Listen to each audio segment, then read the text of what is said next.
উড়ুক্কু গাড়ি বানাচ্ছে এমন একদল প্রকৌশলীকে সহায়তা দেওয়ার ঘোষণা দিয়েছে জাপানি গাড়ি নির্মাতা প্রতিষ্ঠান টয়োটা।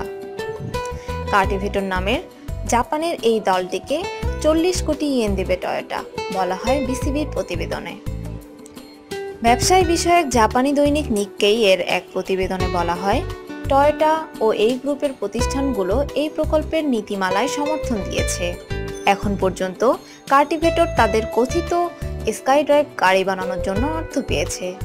এই গাড়িতে ড্রোন প্রযুক্তি ব্যবহার করা হবে, এতে থাকবে 3টি চাকা ও 4টি রোটর। 9.5 ফুট দৈর্ঘ্য ও 4.3 ফুট প্রস্থের এই গাড়িটি বিশ্বের সবচেয়ে ছোট উড়ুক্কু গাড়ি হবে বলে দাবি করা হচ্ছে। উড়ার সময় এর সর্বোচ্চ গতি ঘন্টায় 100 কিলোমিটার হবে বলে ধারণা করা হচ্ছে।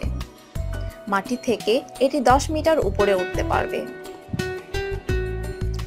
স্কাইড্রাইভ গাড়িটি বানাতে কাজ করেছেন 30 জন স্বেচ্ছাসেবক।